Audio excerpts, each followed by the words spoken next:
Hello, and welcome to Religion and Life. I'm your host, Ozzie Ostwalt. Race, religion, and racial violence have been at the forefront of topics relevant to the study of religion in America. Today's guest, Dr. Julia Robinson Moore, writes about the intersection between race and religion and will help us better understand how religion and civil rights interact in American culture. Welcome, Dr. Moore. Very glad to be here. Thank you for coming today. You've been with our students this evening and gave a wonderful talk on the study of race and religion, and we appreciate that very much. Hope you'll come back to our campus often. I hope to do so. All right. Now, you write about, as you say, the intersection between race and religion, or intersectionality between race and religion. Can you tell me a little bit about what you mean by that and how you came to find race and religion as a topic for academic discussion? So, intersectionality is a theoretical paradigm by which we look at the intersections of a number of things coming together and influencing each other. It could be gender, it could be class. In my case, I'm looking at the intersectionality between racism, and religion and religious ideas. So, ethnicity, demographics also can be influenced by racial and religious kinds of ideas and images. And so I'm looking at the intersections. And for me, those intersections actually are not very neat intersections. They actually are crashes. I think race and religion sort of crash into each other and influence each other in ways that we don't yet fully understand when we study it. Crash. That's a nice metaphor. I mean, does that mean that they're fundamentally at odds with one another in our culture, or are there certain attitudes that we're getting from religion that are affecting the way we view race in various ways? Is that what's going on? I think so, and not in every case, but I think in cases where we have religious violence or racial violence, I think that religion sometimes informs the ways in which we understand race and, for example, racial mixing. If I look back in the 1930s and 40s, when we have the rise of Jim Crow culture and then you have segregation, one of the things that race and religion sort of crash into each other is over interracial marriage. Because if you look at the laws and some of the justifications, I'm thinking of Governor Theodore Bilbo, who actually wrote that mongrelization was not just wrong, it was a sin. And what he meant by mongrelization was the mixing between black and white people and their offspring. So for him, race was so much more embedded in religious doctrine, religious taboos, and so you have ideas of the sacred and profane that sort of become the sandwich, so to speak, around racial ideas of others. So did he actually construct a theology to support his ideas? Did he use, and you write about Christianity predominantly, so did he use biblical justifications to support his ideas that interracial marriage was somehow a sin? Absolutely. He used an age-old text, Genesis chapter 9. He also sort of weaved together scientific justifications that were racially inspired as well. But Genesis chapter 9, the curse of Ham and his descendants, which is a sort of biblical text that race has been put over as a lens. He invokes those things in many of his statements. He was he was governor of Mississippi, and then he ran for the Senate successfully 3 times. And he actually wrote a statement about segregation and how segregation was God's will. And so but his arguments are not unusual, but I just threw him out as one of those examples where you see this crashing of race and religion together, so melding into each other that you can't always make a distinction between that. So it might be fair to say then, at least in some cases, religion, when it crashes into race, has been a conservative force and has tended to, I guess, because at least Christianity relies on the idea of a kind of ultimate truth. It's difficult to change one's views, right? So Absolutely. that when culture moves on, religion sometimes gets left behind in that kind of evolution. It does, and people have to restructure their ideas of what is sacred and what is profane, what is acceptable and not acceptable whenever religion is involved. But for many people who grew up with sort of that blending of what I call racial identity with scriptural passages that have been racialized, such as the curse of Ham as an example, people's religious ideas and their racial ideas become very entrenched. They become actually concretized because their identity is so much tied with the biblical interpretation of those things around race. Yet, on the other hand, we see with Martin Luther King Jr., who's a Baptist minister, Jesse Jackson is a Baptist minister. So here are a couple of giants in the civil rights movement who are coming out of a religious space. So in this case, when religion and race crash into one another, as they did during the civil rights movement, religion becomes a kind of catalyst for change and not that conservative force against change. Most definitely, most definitely. Dr. King, influenced by Mahatma Gandhi, influenced by James Farmer, all of them use the Gospels, especially the model of Jesus Christ, as a way in which to confront race or to transcend race. And in doing so, they created this massive, wonderful movement of equality for all people. But you're exactly right. There's a way in which Christianity is actually utilized and appropriated in very positive ways.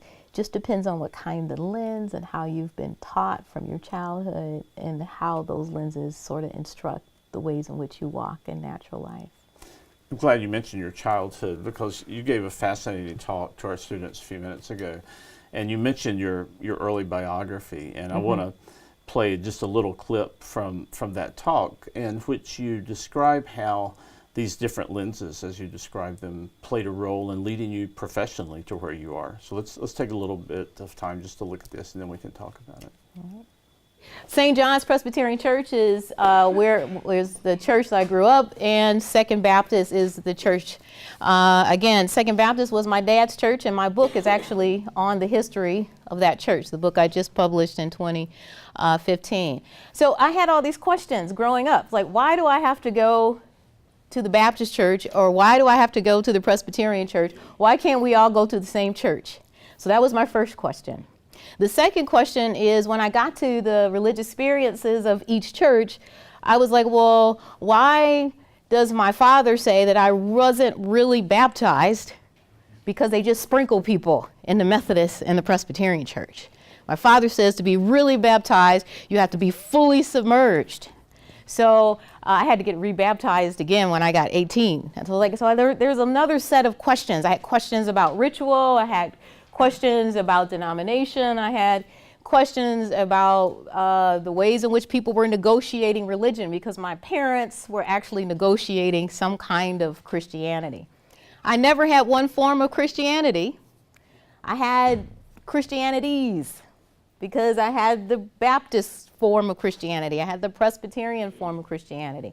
And then when we went to those choir concerts, where we had a lot of Pentecostal, charismatic movements, there was another form of Christianity. So I was always sort of asking these questions. Well, if you know anything about the Presbyterian church, it is predominantly white. St. John's Presbyterian Church was the only African-American church ever established in Detroit, Michigan. There may be about 5 now. So when I went to St. John's Presbyterian Church, every time I went to the youth group, we were the only African-American kids out of, 2,000 white kids. And I used to wonder why we were in a denomination that was predominantly white when we were the only African-American Presbyterians. So then race began to become part of the questions I had. When I would visit other churches with my father and my mother, I would notice that it would be a predominantly black congregation or either a predominantly white congregation. So I had the questions, well, why aren't people actually communing and worshiping together? So all of these questions became part of that. The only place that I did see people actually hanging out together was at the club. So I thought, well, how interesting. People can go to club and they can get their groove on, right? But they cannot worship together in the same house. So these are other questions I have. Okay, so you describe how you grew up with a bit of a religious identity crisis, I assume. I guess you were Baptist, you were Presbyterian, you went to the Pentecostal church. So you had these different lenses, these different Christianities, but they were all Christianity. And the Baptist church you went to was African American. The Presbyterian church you went to was predominantly white. So you get all of the crashing together of race and religion, which presented you a means towards your professional identity, I guess. Yeah, and let me clarify too. So my father's church, Second Baptist Church, was predominantly black. It was a very wealthy, working class church. So I guess they would qualify for all intents and purposes as the black middle class in Detroit. My mother and my grandmother's church was St. John's Presbyterian Church. That was also a predominantly African American church. However, the larger denomination and all of the meetings and activities that we would sort of do with other churches were in predominantly white settings. So the Presbyterian Church in Michigan was still very much predominantly white. And again, though, that was another working class, basically black middle class church. So I'm confronted with two worshiping styles, two kinds of denominations, two ways of understanding God.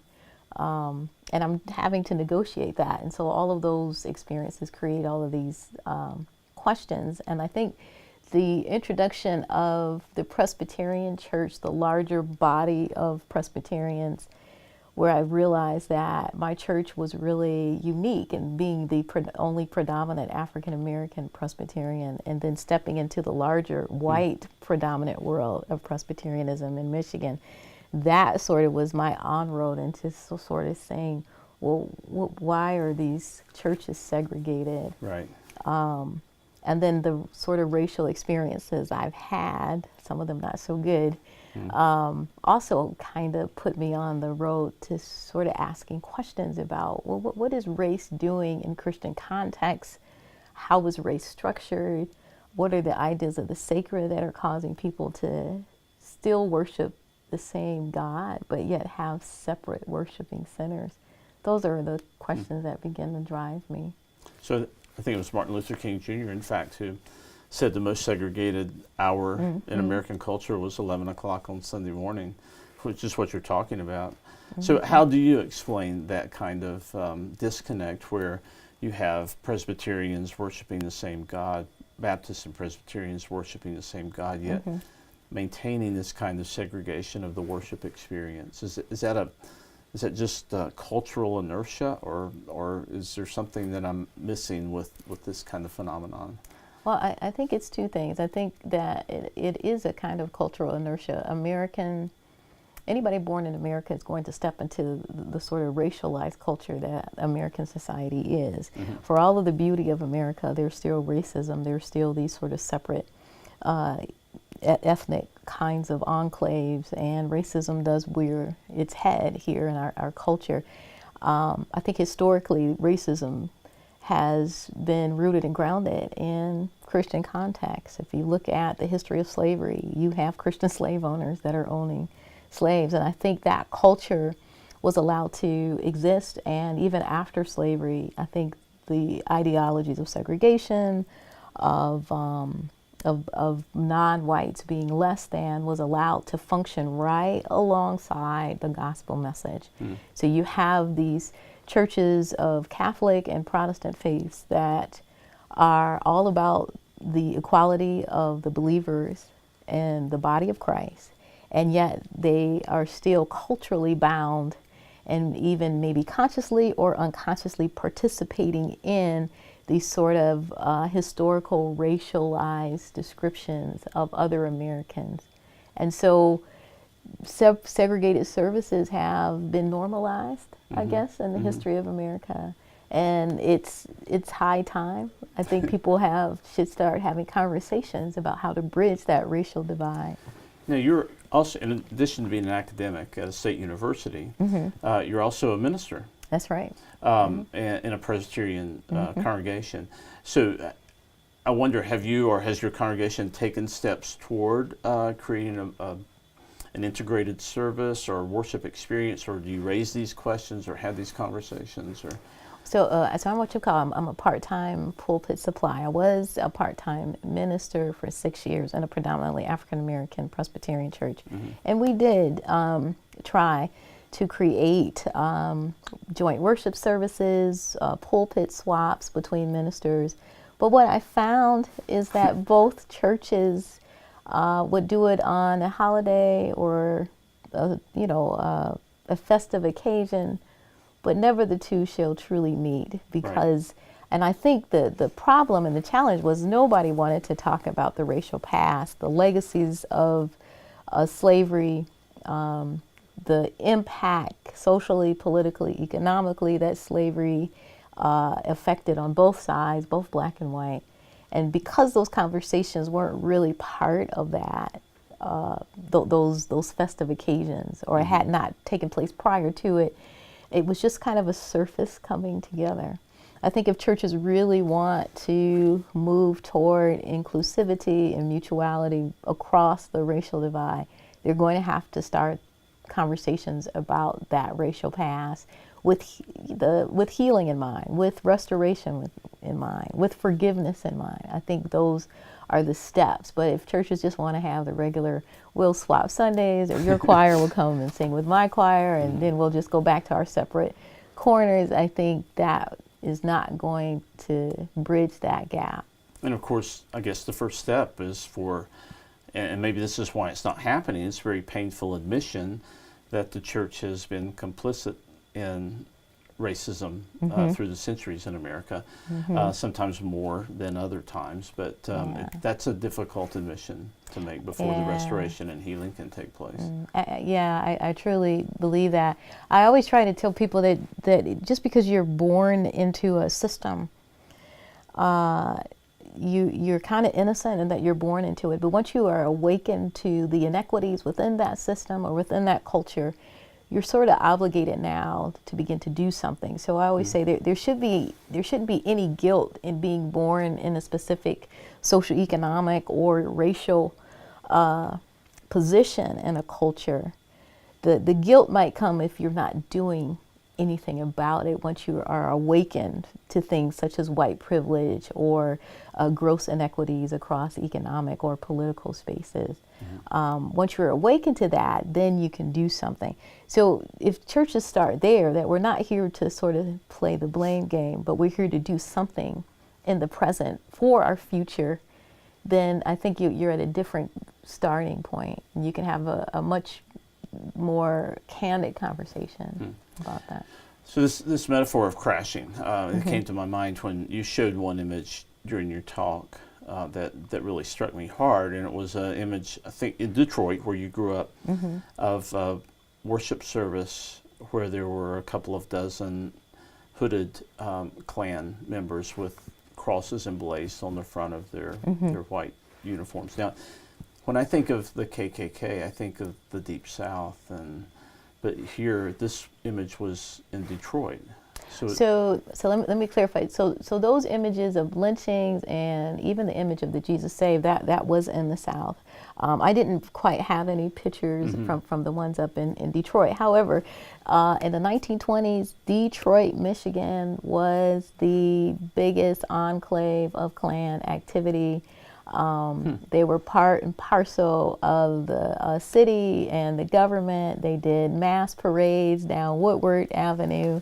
So the Klan was very much a part of the 1920s, 30s, even 40s in Detroit. In fact, you can still see some Klan activity even today in Detroit. Really? Yeah. And see, that's something I was totally unaware of, and maybe because I've grown up in the South, but I had no idea there was that much activity. I mean, I don't doubt that there was KKK activity across the country, but for it to be that strong in a city like Detroit surprises me. Yeah, but the Klan activity is in lots and lots of places in the North, New York, Chicago.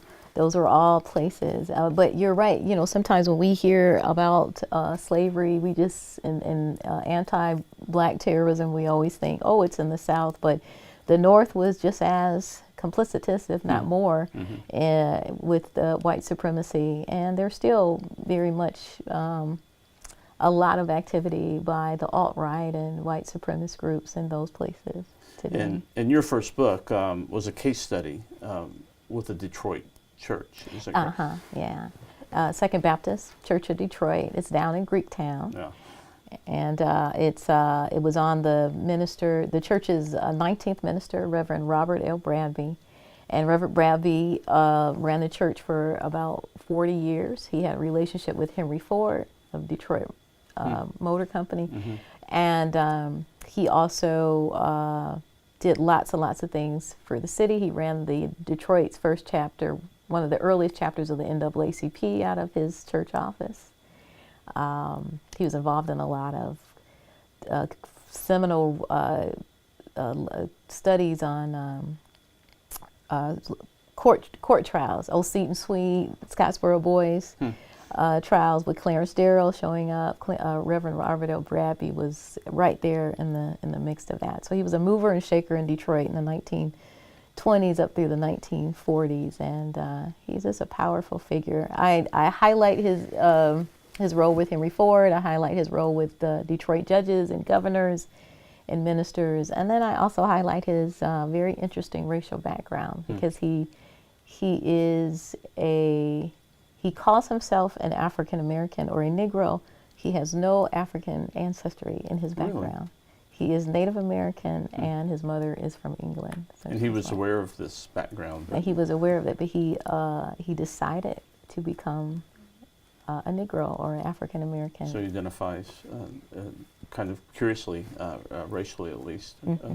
That's very interesting. And that's a good example of how, I think in this case, religion plays a positive role in this kind of crashing between religion and race. So it's not always a conservative or negative role. That's right. Yeah. That's right. Yeah. Reverend Robert L. Bradby sort of negotiated religion and race in Second Baptist Church. He uses the church as an employment agency to help the thousands of migrants coming up from the South. But he also uses that church to combat Klan activity, a lot of discrimination against his church members and school systems, and not being hired by Detroit elites. So here again, even in the church in the 1920s, where there's not some sort of visceral terrorist group like the Klan, there's still this crashing of religion and race in sacred spaces in the church. During the Great Migration and in automotive industries. So you see religion sort of coming together in these very interesting places around race, and just shaping the culture, but also creating lots of tension between people. Well, one last story that fascinated me, again, around the theme of crashing. I may have my details wrong here, but you visited a church in Virginia, a Presbyterian church, an African-American church, and at the altar there's this beautiful stained glass window of Stonewall Jackson, symbol of the Confederacy. Now, can you let's listen to you talk about it, and then maybe you can help me understand it. Okay. Well, I found an African-American church up in Roanoke, Virginia, has a beautiful stained glass window, and they have the communion table right in front of that stained glass window, but Jesus is not up there. Stonewall Jackson is.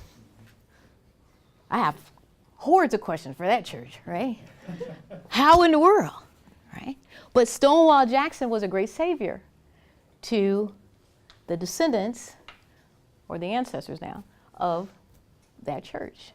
So here you have an African-American church who loves Stonewall Jackson, the symbol of the Confederacy. How do you make sense of that? And it's in the church. Jesus is like off in the corner, right? How do you make sense of that? Well, those are the questions that drive my research, that drive my teaching. I actually ask students to think through these things with me. Like, what would make black folks want to just embrace Stonewall Jackson and put his picture in the most sacred of places? Okay, so can you help me understand? I know you're just beginning to work with this church, but can you help me understand the complexity of this kind of cultural crashing, if you will? So the thing about the Stonewall Jackson is the preliminary research, and like I said, I haven't really fully made contact with the church, but have done lots and lots of research on it. There's a story that the founding minister of the church had a very good relationship with Stonewall Jackson, and Stonewall Jackson was said to have done lots of things for this African American minister who was formerly a slave, and helped the congregation get started. And out of respect and reverence for what Stonewall Jackson did, they did a stained glass mural of him, and they have it situated right over the communion table in their church. And so there's a lot of like paradoxes here. You have a lot of paradoxes. Yeah. and at the communion table, right? Yeah, usually you expect to see Jesus if there's going to be anybody up there, right? That's right. Yeah, that's fascinating. Yeah. So, there's a way in which African Americans are always trying to make sense of their racial past. Sure. And there are these moments where you have benevolence from people that you wouldn't think would be benevolent. So Stonewall Jackson, right-hand man, right, to Robert E. Lee. He's the bastion symbol of the Confederacy, and yet here are these African Americans who embrace him because of what he's done for one of their ancestors, and so embrace him that they put him in the sacred space over a communion table. So there's a lot of negotiating. There's a lot of sacred making, right, what I call, and there's a lot of looking at the Confederacy with a totally different set of eyes than many people look at it. So there's a way in which the African American congregation may be looking off center or not fully looking at that one moment of Stonewall Jackson fighting for the institution of slavery, which is a huge moment for them not to look at, but they might be using other things in order to situate him in such a sacred space. But again, that's another kind of crash. It is. That's a big right? crash. Well, your research is fascinating. I think it has a kind of sophistication and subtlety to it that I don't often find in academic work, and I appreciate it. And look forward to reading your next two books that you're working on. And I know there's a lot of interesting intellectual investigations you've got going on. And again, I thank you for joining me. Thank you. Well, that's it for Religion and Life this week. Again, I want to thank Dr. Moore for joining me this evening.